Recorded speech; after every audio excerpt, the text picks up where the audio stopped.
안녕하세요. 충남 미래전략연구원 개원 기념 사업으로 진행하고 있는 미래전략 포럼, 오늘 제8차 포럼을 시작하도록 하겠습니다.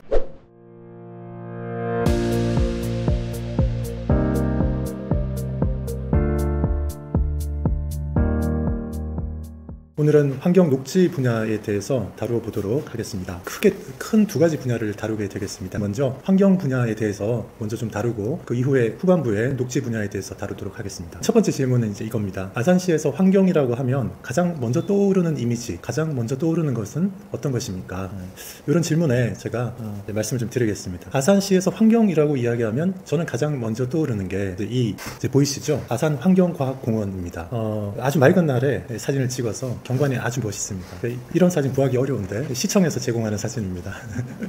네, 정말 이렇게 보면 광경이 아주 깨끗하고 정말 맑잖아요. 공기도 정말 깨끗한 것 같고 아주 그 환경적으로 뭔가 잘 관리되고 있는 그런 모습을 이렇게 볼 수 있습니다. 사실 아산 환경과학공원은 전국에 여러 지자체가 운영하고 있는 그 쓰레기 소각장, 쓰레기 처리 시설 관련된 시설들 중에서 손꼽을 정도로 우수한 시설입니다. 그래서 여러 지자체에서 자주 탐방을 오는, 벤치마킹을 오는 그런 장소라고 할 수 있습니다. 사진 안에 지금 많은 시설들이 담겨 있는데 이 전체가 아산 환경과학공원이고, 이 환경과학공원 안에는 여러 가지 기능들이 담겨 있습니다. 이 환경과학공원을 가지고 있다는 게 아산시가 대도시는 아니지만 지방의 중소도시 중에서 상당히 앞서가는, 그리고 기술적으로도 뛰어난 그런 도시다라는 것을 보여주고요. 환경과학공원을 이렇게 관리하고 있는 것 자체가 환경관리의 수준을 보여주는 그런 지표가 된다고도 또 할 수 있겠습니다.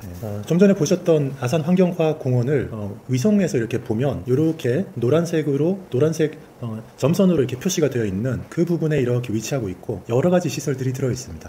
그리고 아산시에서 환경과 관련된 중요한 시설이 지금 이 노란색 테두리 바깥에도 또 있습니다. 그 아산시에서는 아산시의 환경과학공원이 처음 생길 때는 도심지, 원도심의 중심지에서 좀 이제 멀어져 있는 곳이었는데, 도시가 좀 확장되면서 이 환경과학공원이 있는 위치가 주거지에 좀 가깝게 위치하게 되었는데요. 환경과학공원 외부에도 보면 위쪽에는 물환경센터라고 해서 하수 중말 처리장이 여기 있습니다. 그리고 여기 아래쪽에, 오른쪽 약간 아래쪽에는 보시면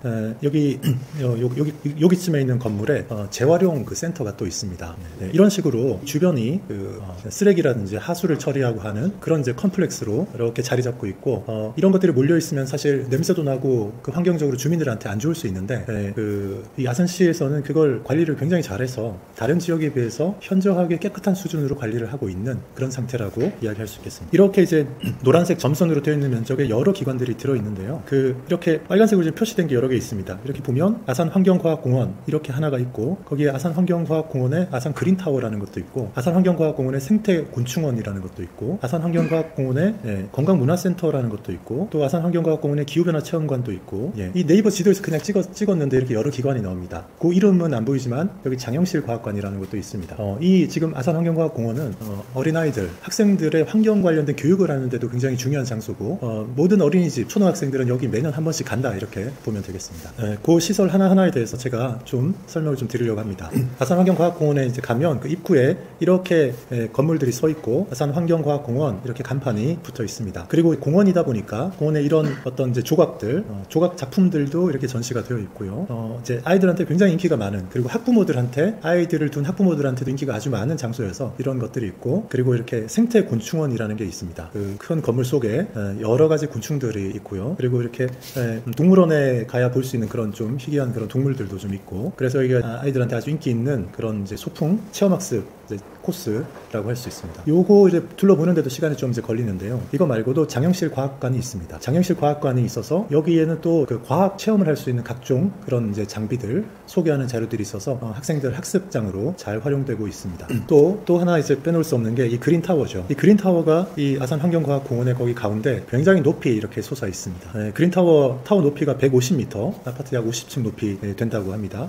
그래서 아마 아산시에서는 가장 높은 건물이 아닐까 싶고요. 여기 위에 51층, 52층에 가면 전망대가 있습니다. 51층에 전망대가 있고, 52층에 놀랍게도 레스토랑이 있습니다. 레스토랑이 있어서 거기서 이제 돈가스 팔고 뭐 몇 가지 메뉴를 파는데, 여기가 이렇게 위에 전망대가 이렇게 1시간에 한 번 도는 그런 거 있잖아요. 그 기능은 없습니다. 여기는 아쉽게도 그 기능은 없습니다. 그래서 여기 올라가면 이제 아산시의 전역을 이렇게 둘러볼 수 있는 완전히 이제 시야가 트인 그런 광경을 여기 올라가면 볼 수 있습니다. 네. 그리고 여기 뭐 전망대에서 이렇게 이제 볼 수 있고, 여기 또 가보면 런닝맨 제 212의 런닝맨 이제 촬영한 장소예요. 네, 그래서 이제 이런 것도 있고, 뭐 그린타워의 전망대위 한번 가볼 만합니다. 그리고 돈가스도 뭐 그냥 평이하지만 네, 먹을 만합니다. 너무 늦게까지는 문을 열지 않습니다. 그게 저는 개인적으로 좀 아쉬운데, 이런 전망대는 야경을 보는 게 또 그 맛인데 식당 일찍 문을 좀 닫거든요. 근데 그거는 아무래도 지방 도시다 보니까 전반적으로 시내의 어떤 이제 가게들도 이제 저녁에 그 좀 술을 파는 곳 위주로 해서 이제 그런 데들 말고는 대체로 이제 일찍 문을 닫고 불을 끄는 그런 경향이 있어가지고, 여기도 그린타워 외에는 다른 것들이 없기 때문에 또 밤에 저녁 시간에 그린타워 환경과학공원에 사람들을 유인할 수 있는 그런 유인이 없어가지고, 그런데 이제 그것도 뭔가 이제 보완할 수 있는 그런 작업들을 그래서 또 시도하고 있기도 합니다. 아산 환경과학공원에는 놀라운 게 있습니다. 아산시가 한국 항공우주연구원하고 협약을 맺어가지고 여기서 그 우주선 로켓 그 개발하는 거 관련된 연구를 여기서 합니다. 무중력 환경 실험실을 여기 개소해가지고 실험을 하는 거를 한 재작년부터 계속 이야기가 이제 쭉 있었는데, 올해 6월에 협약식을 하고 12월 11일에 불과 이제 얼마 지나지 않았죠. 그 개소식하고 현판식을 했습니다. 항공우주연구원에서 무중력 환경에서 낙하 실험을 해야 되는데, 이제 그 연구소 쪽에서 국내 여러 곳에 이제 찾아다닌 거예요. 그래서 여러 곳에서 찾아다녔는데 그 넓은 높이가 어느 정도 이상 나오면서 넓은 공간도 나오는 데를 여기가 찾았는데 여기가 최적지였다. 이제 그러면서 아산시하고 이야기가 돼가지고 그게 들어서게 됐습니다. 지금 현재로 이렇게 그린타워가 쭉 있는데요. 그린타워의 그 쓰레기 소각장이니까 쓰레기 소각장의 그 소각로 배기구가 한쪽 편으로 이렇게 쭉 올라가게 되어 있고, 그 타워 전체를 꽉 채워서 그렇게 쓰지 않고 빈 공간이 있습니다. 그래서 그쪽에 낙하 실험을 할 수 있는 그런 시험 장치들을 설치해가지고 아산시도 한국항공우주연구원의 우주선 개발하는 거기에 우리도 한몫하고 있다. 그런 놀라운 일이 이제 아산시에도 있습니다.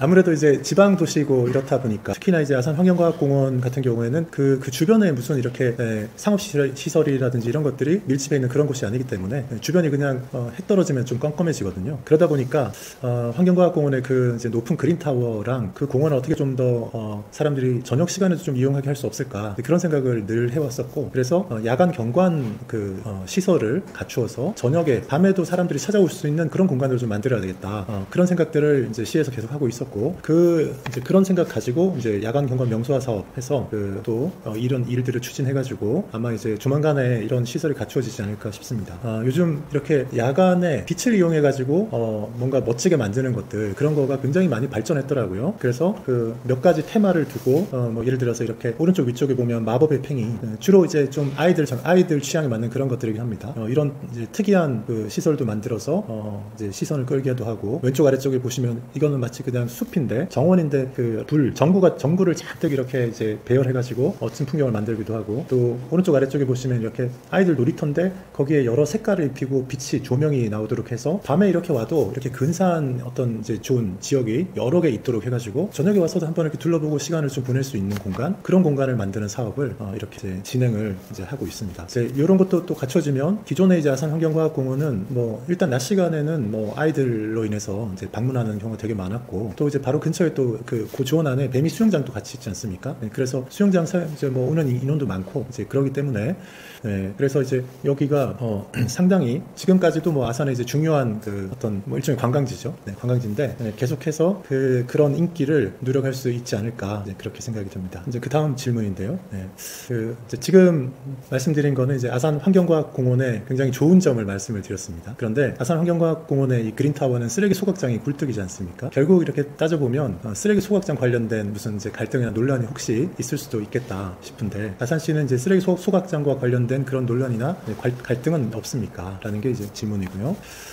그래서 제가 이제 쓰레기 소각장에 대해서 좀 말씀을 좀 드리려고 합니다. 사실 쓰레기를 모아서 우리가 종량제 봉투에 넣어가지고 버리는 것들이 전부 다 여기 와서 불태워서 없애는 거거든요. 쓰레기가 어마어마하게 발생합니다. 이 쓰레기 이제 소각장은 처리 용량이 하루에 200톤이에요. 2011년도에 가동을 이제 시작을 했습니다. 24년이니까 13년 되지 않았습니까? 그런데 2018년도부터 2020년도 기준으로 연 300일 반입하는 거 기준으로 해가지고 하루에 201톤 반입이 됐습니다. 처리 용량이 200톤인데 그리고 평균 소각량이 한 200톤 넘게 소각을 계속 해왔습니다. 그리고 그 소각로를 설계할 때 열을 얼마나 이제 버틸 수 있느냐라는 거가 있는데, 그게 킬로그램당 3,000kcal 이렇게 이제 설계 사양이 그랬었는데 3년 평균 보면 그 설계 발열량보다 훨씬 많은 칼로리가 킬로칼로리가 나와서 그만큼 이제 소각로에 부담이 많이 된 거죠. 850킬로칼로리가 초과됐는데 주된 원인이 뭐냐면 비닐하고 플라스틱이 많이 많아가지고 그래서 열량이 많이 발생해서 설계할 때보다 예상을 못했던 거죠. 그래서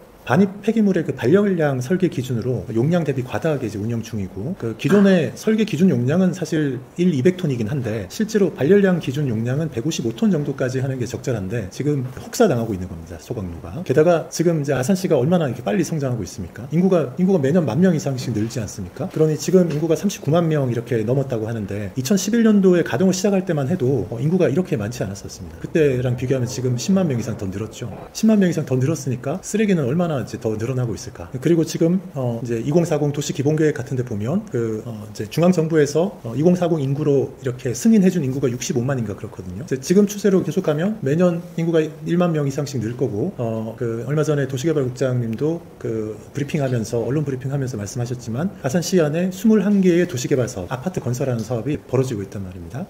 그렇게 됐을 때, 그리고 저 탕정이 신도시 개발 사업 같은 경우에는 특별히 더 크죠. 108만 평에 거기 2만 몇천 세대가 이제 들어서는데, 그런 세대들이 들어와서 인구가 뭐 4만 명, 5만 명 정도 늘어나고 할 때, 그럴 때 나오는 쓰레기를 어떻게 할 거냐, 이게 굉장히 큰 문제입니다. 근데 쓰레기 소각로를 이거 필요하니까 오늘 내일 올해 결정해가지고 내년에 지어서 다음에 쓸 수 있는 게 아니에요. 이거 설계하는데 한 3년 걸리고 건설하는데 한 2년 걸립니다. 한 5년은 걸리거든요. 그런데 지금 인구가 느는 거를 생각하면 5년만 지나도 5만 명 늘지 않습니까? 그래서 이거를 이제 미리 생각하고 해야 되고, 그리고 이미 지금 2024년인데 이미 2020년에도 일 처리할 수 있는, 하루 처리할 수 있는 기준으로 볼 때 포화 상태다, 용량을 초과했다, 이렇게 볼 수 있습니다.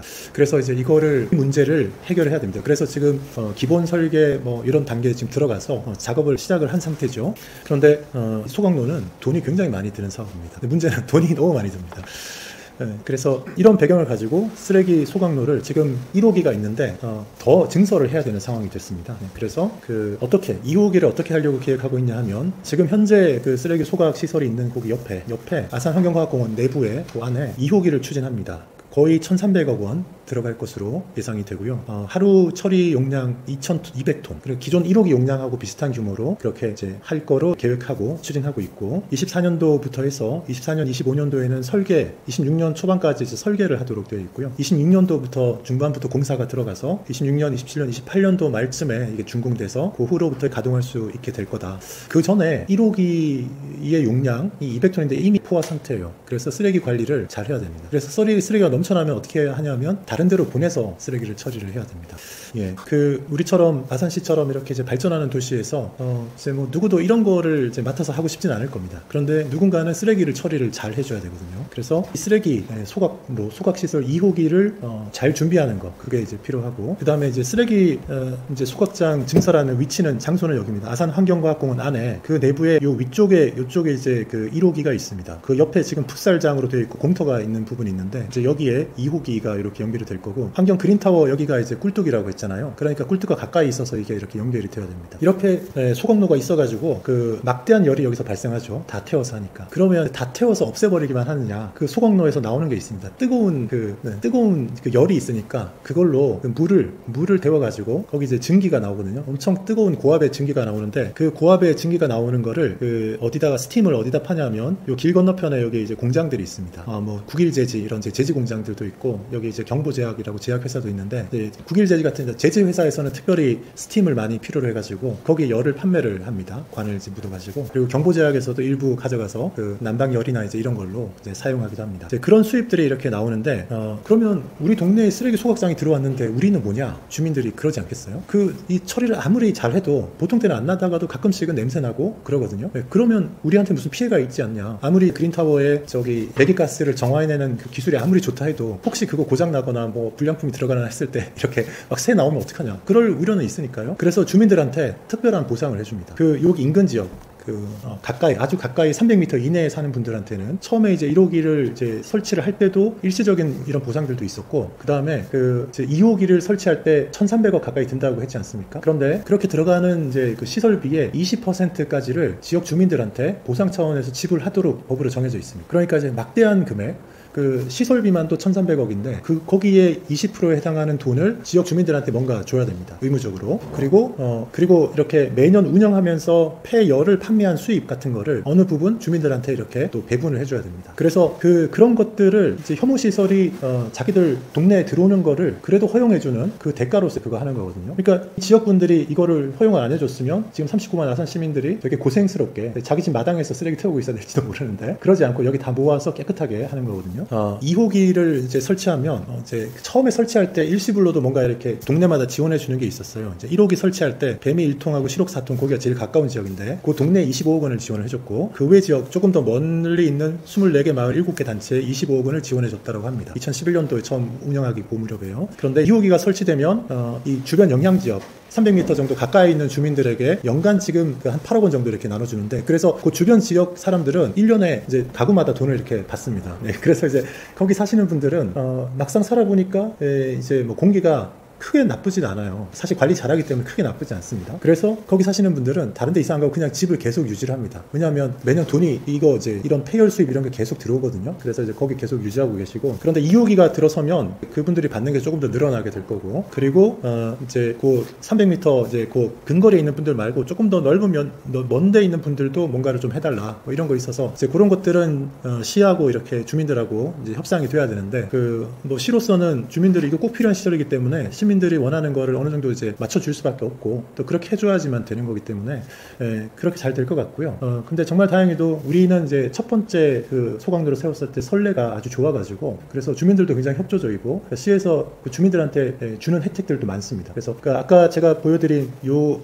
아산 환경과학공원 옆쪽에 뒤에 하수처리장이 있고 그리고 요 옆에 가면 이제 동물보호센터라는 게 있어요. 시에서 유기견들 이렇게 구조해가지고 데려다가 이제 케어해서 입양시키고 하는 그런 건물도 이쪽에 이제 몇 층짜리 이렇게 지었습니다. 30-40억 들여서 짓고 거기에 직원들도 뭐 고정으로 이제 전임 직원이 뭐 한 10명이나 이렇게 되고 그런 거 할 때 지역 주민들을 또 이렇게 고용해서 해주기도 합니다. 그래서 뭐 이게 대기업이 취직하는 것처럼 뭐 그렇게 큰 돈 내는 건 아니지만 지역 주민들한테 뭔가 하여튼 도움이 되도록 그렇게 아산시는 잘 운영을 좀 하고 있다. 그렇게 말씀드릴 수 있고요. 2호기 설치할 때도 그렇게 하여튼 주민들하고 잘 협력이 돼가지고 주민들한테 적절한 어떤 이제 보상 또 기금도 이렇게 주면서 잘 이게 진행이 돼야지 될 것 같습니다. 그 다음 질문은 우리 아산시에 있는 쓰레기 소각장 이제 문제는 그래도 굉장히 협조적으로 이렇게 잘 이야기가 되고 있는데 지금 천안시의 쓰레기 소각장 문제 때문에 갈등이 심합니다. 천안시의 쓰레기 소각장 설치 문제로 천안시하고 아산시가 갈등이 있다는 그런 이야기가 있는데 그게 어떤 상황입니까? 라는 게 이제 질문이고요. 이제 이 상황을 혹시 아시는지 모르겠습니다.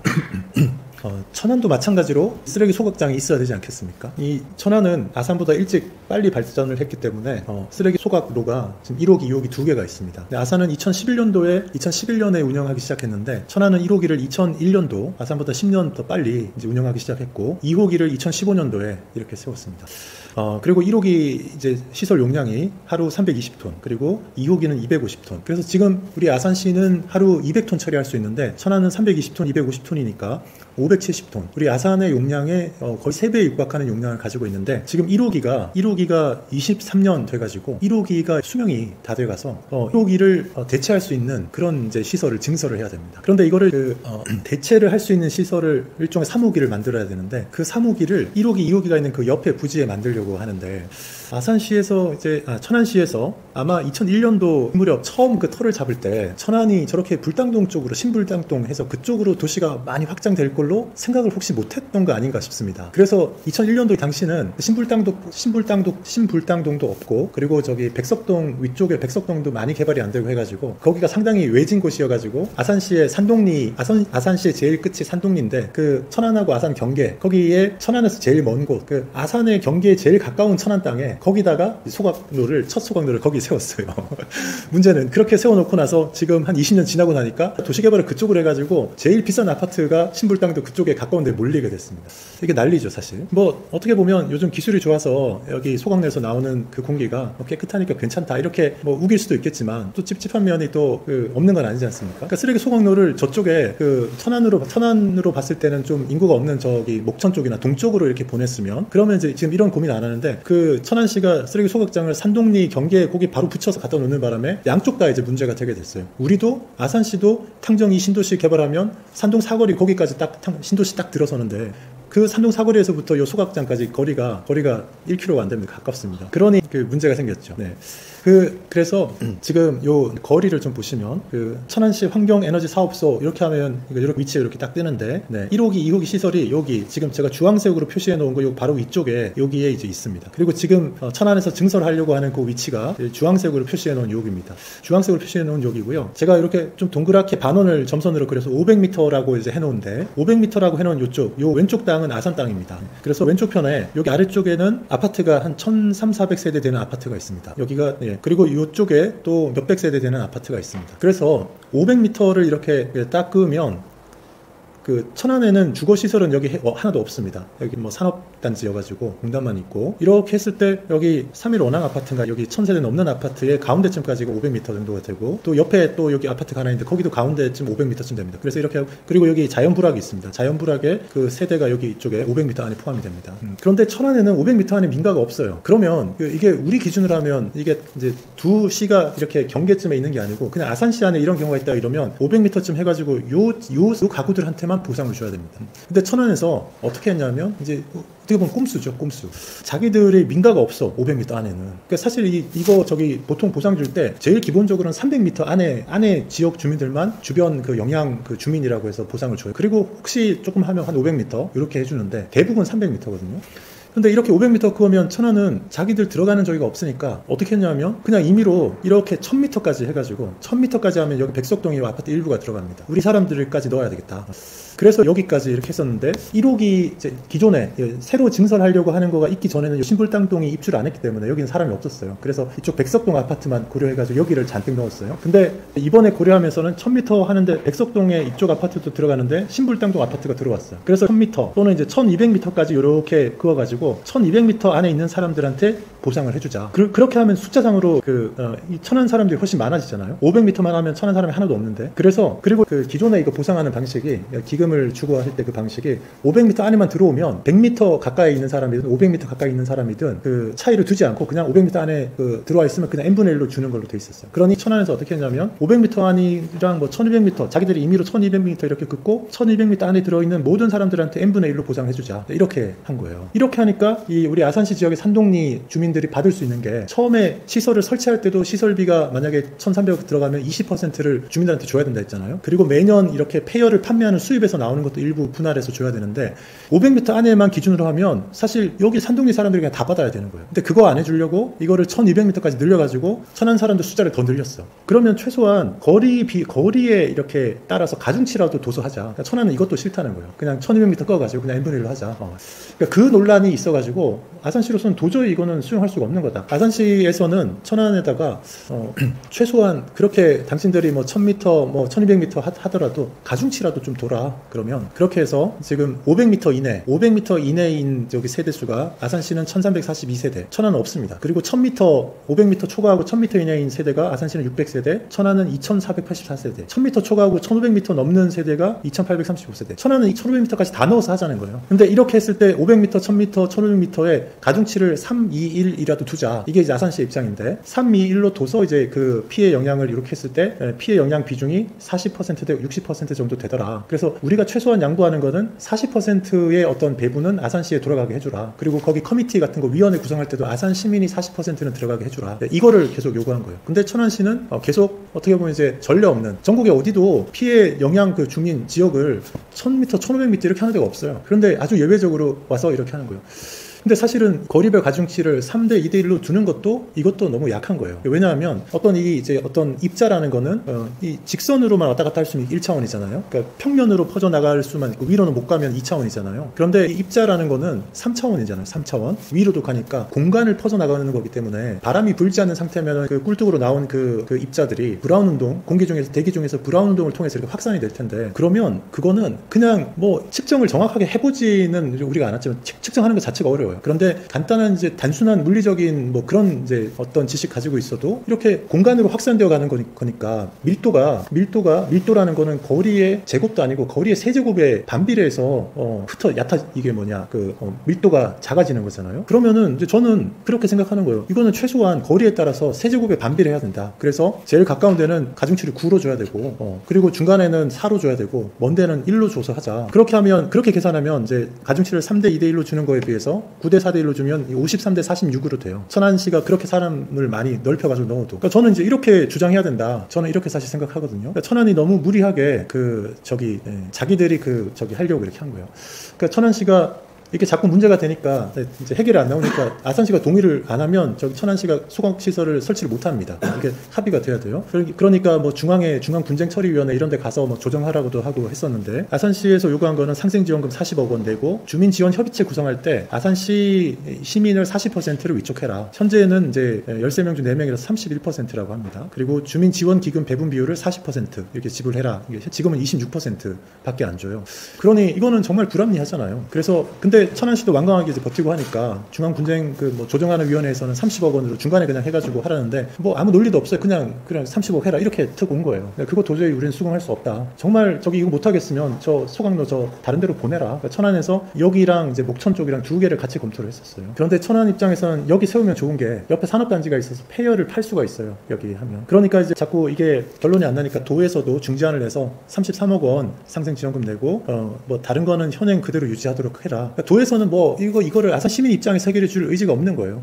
이거를 이렇게 우리는 할 수 없다. 아산시 기본 입장은 이거예요. 보상 대상이 되는 천안시 인원 늘리기 위해서 거리를 늘리지 말아라. 그러니까 300m, 500m 그거만 해라. 왜냐하면 우리도 여기 아산 환경과학공원에 여기 보상하는 것도 300m, 500m 그거 가지고 하는데 만약에 이 기준을 따르면 아산시가 이중잣대를 되는 거잖아요. 그건 아니라는 거죠. 만약에 천안 아산 합쳐져서 광역시가 됐을 때 저기는 1200m 적용하고 여기는 300m 적용해서 하는 게 말이 되겠어요? 안 되잖아요. 일관성이 없어지니까. 그리고 가까운 거리에 있는 주민들한테 더 높은 가중치를 두어서 보상해라. 이게 아산시가 계속 주장하는 거예요. 근데 천안이 지금 얘기하는 거는 자기들이 이제 권한도 다 갖고 의사결정 권한도 다 갖고 거기서 나온 수입이나 이런 것도 아산에는 적게 줄 거야. 기본 입장이니까 거기서 이제 갈등이 있는 거예요. 그리고 사실 이런 이제 논리적인 어떤 명분도 없으면서 지난 이제 8월엔가는 용감하게 이제 이분 천안의 이제 어느 국장이에요. 나와서 아산시가 명분 없는 반대가 한다. 이런 이제 터무니없는 말을 이렇게 아주 용기 있게 저렇게 한 국장도 있었어요. 공무원이 어떻게 그런 무책임한 말을 할 수 있는지 모르겠어요.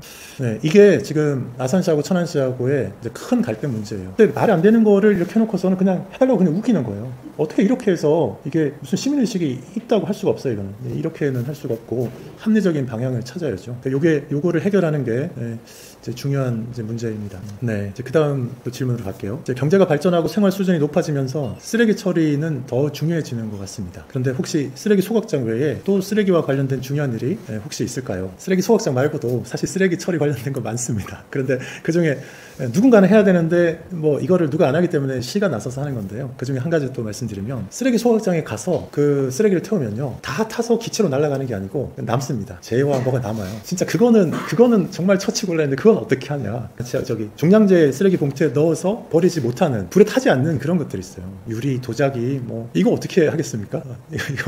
이거 이제 옛날에 그런 것들이 많이 안 나올 때는 그냥 뭐 집 근처에 어디 그냥 다 묻어버리고 뭐 버리고 이렇게 했었는데 어쩔 수 없이 매립을 해야 됩니다. 매립해야 되는데 우리 집 앞에 내가 잘 가꾸고 있는 밭 옆에다가 갖다가 묻겠다 이러면 이제 좋아할 사람이 아무도 없을 거 아니에요. 이거 큰 문제예요. 네.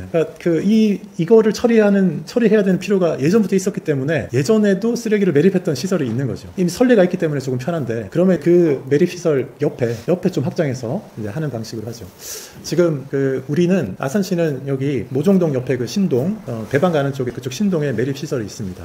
거기에 쓰레기 소각로에서도 다 타고 나서 제로 남고 또 타지 않는 쓰레기들 정말 처치 곤란한 쓰레기들을 거기 갖다가 다 묻습니다. 밑에 구덩이 크게 파가지고 거기다 다 묻어요. 곡교천 이제 뚝 바로 이제 건너편인데요. 2011년부터 2015년까지 1차로 거기 조성을 했습니다.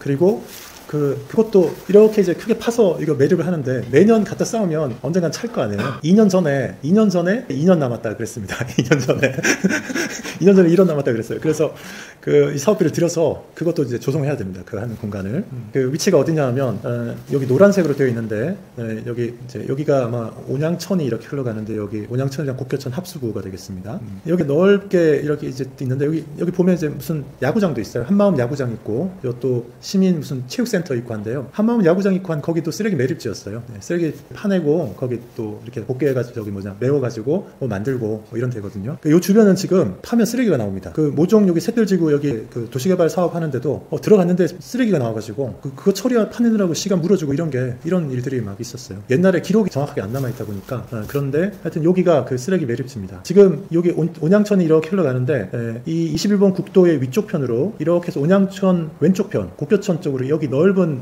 논이 보이잖아요. 여기 지금 전부 도시개발 계획이 다 서 있어가지고 아파트 단지로 한 뭐 5년에서 한 길어도 한 10년 이내 여기는 다 아파트가 쭉 들어설 텐데 요 끝에 있는 아파트 단지는 바로 그 온양천 바로 경계로 옆에 쓰레기 매립지가 되겠습니다. 이렇게 큰 도시가 이렇게 운영되는 데 있어서 이거는 뭐 거의 최종적입니다. 최종. 그 처분, 태워서 없앨 수 없는 마지막 남은 쓰레기를 버리는 곳. 그게 이쪽에 이제 있습니다. 이런 것도 시에서 신경 쓰고 지금 이제 그 추가로 매립할 수 있는 게 많이 남지 않았기 때문에 여기 준비를 해야 되는 거거든요. 네. 그래서 이제 이런 거 있다는 것도 많은 분들은 아마 모르실 겁니다. 그냥 쓰레기 내다 놓기만 하면 어디로 가서 처리될 텐데 이렇게 생각할 텐데 그게 저절로 어디 가는 게 아니라 이거를 이제 찾아서 어디 버릴지를 정하기 위해서 공무원들이 정말 머리 싸매고 이제 그렇게 하고 있습니다. 다행히 지금 당장은 아파트가 들어서기 전이니까 다행이잖아요. 아파트가 옆에 있었으면 여기 들어오지 못하게 아마 결사반대 했을 겁니다. 네, 여기 이제 이런 부분, 네, 이게 쓰레기 소각장 말고도 또 있었고 또 이거 외에도 우리 하수 종말 처리장이 지금 용량이 이제 포화 상태 있고 그것도 또 개보수하거나 새로 증설해야 되는 게 있습니다. 특히 뭐가 문제가 되냐면 요새 집집마다 아파트 같은 데서 싱크대에 음식물을 갈아서 그냥 내보내는 거 있지 않습니까? 그거 쓰는 데가 많아지는데 그 음식물 찌꺼기를 그래도 걸러서 이렇게 버리는 거를 따로 해줘야 되는데 그러지 않고 갈아서 보내버리면 종말 처리장이 그 처리 보통의 하수하고 달라가지고 그거는 처리하는데 몇 배 부하가 걸려서 네, 이제 큰 문제입니다. 네. 그래서 이제 그 사업도 지금 추진을 또 해야 되는데 이제 이런 사업들은 기본적으로 돈이 너무 많이 듭니다. 네, 그런 일들이 있다라는 거 제가 좀 소개 좀 해드렸습니다. 네. 자, 그 다음 질문은 이제 가축 분뇨로 인한 악취 관련된 겁니다. 아산시 여러 지역에서 가축 분뇨로 인한 악취 때문에 많은 시민들이 고통받고 있습니다. 현재 어떤 상황인지, 또 시에서 어떤 노력을 하고 있는지, 해결 방안은 뭐가 있을지 들어볼 수 있을까요? 네. 이제 이런 질문으로 제가 이제 좀 답변을 드리겠습니다. 이 가축 분뇨로 인한 악취 때문에 혹시 뭐 고통 안 받으신 분이 있을까요? 아산시에?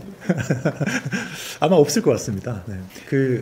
이 원도심, 오히려 어떻게 보면 여기 원도심 쪽에 이 가축 분뇨로 인한 악취 냄새는 오히려 적어요. 이게 어디에 많냐 하면 옛날에 시골이었던데 네, 많습니다.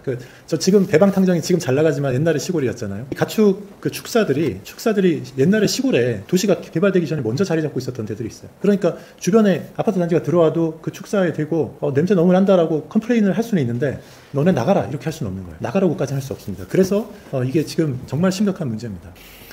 네. 시에서 어떻게 대응하는지 그런 거를 제가 말씀드리기 전에 이제 지금 상황, 악취가 나는 그런 상황을 좀 말씀드리면 저도 푸르지오 아파트에 이제 살았었는데 그게 봄, 여름, 가을 이렇게 되면 어디선가 막 날아오는 막 가축 분뇨, 막 썩는 냄새. 근데 그거가 근처에는 분명히 없거든요, 축사가. 근데 뭐 몇 킬로 밖에서 날아오는 거예요, 그게.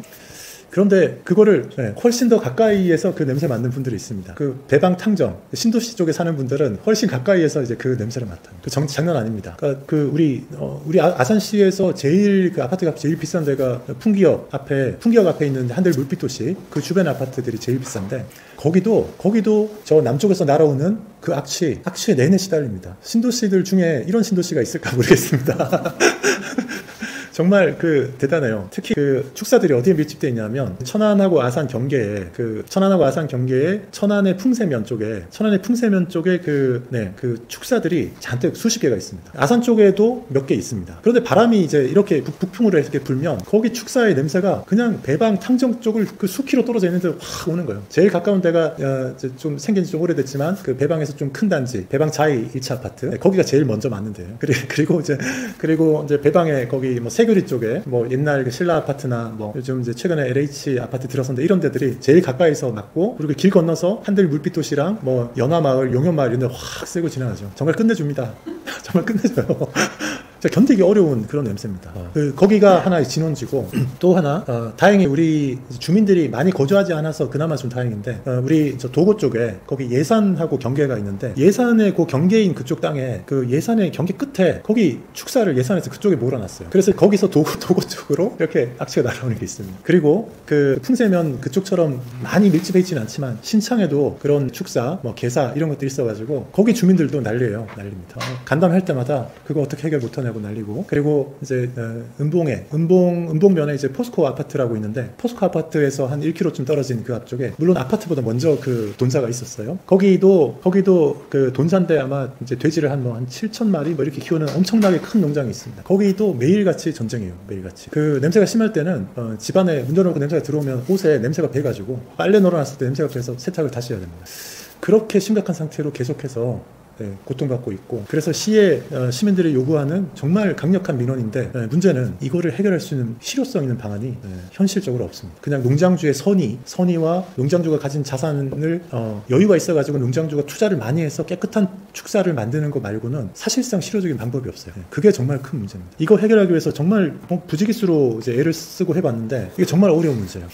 시에서 지금 운영하고 있는 거 이런 겁니다. 일단 그 악취가 난다는데 그 악취를 일단 모니터링하고 측정을 해야지 이거를 뭔가 할 수 있잖아요. 측정하지 않으면 아무것도 할 수 없습니다. 냄새가 독하게 난다는데 얼마나 독한지, 그게 뭔가 법으로 뭔가를 하거나 조치를 취할 수 있을 만큼의 뭔가가 되는지 이런 거를 해야 되거든요. 그래서 24시간 악취 통합 관제센터를 운영을 하기 시작했어요. 직원들을 더 뽑아가지고 진짜 24시간 이렇게 모니터링 합니다. 악취가 난다 그러면 이제 이동하면서 계속 저기도 하고, 어디서 뭐가 이제 악취가 유난히 심하게 난다 그러면 가서 이제 또 측정하고, 또 그 뭔가 처분을 할 수 있도록 그 이제 악취를 이제 측정하는 거, 이제 시료를 채취해서 하는 이런 것들도 하고, 그리고 이제 이 규모가 큰 그런 악취 원인이 되는 데는 고정식으로 악취 측정기를 설치를 해놓습니다. 그러면 그게 시간마다 이렇게 악취를 측정해서 쭉 기록을 남겨요. 그래서 그게 어느 수치를 넘으면, 보통 그 수치 측정하는 것 중에 기준이 10입니다. 10을 넘으면 악취가 심하다. 그리고 공식적으로 포집해서 측정했을 때도 10을 넘으면 행정처분을 할 수 있습니다. 그런데 냄새라는 게 이게 쉽게 잡히지가 않습니다. 무슨 우리가 도둑 잡을 때는 몸을 딱 잡으면 잡히는데,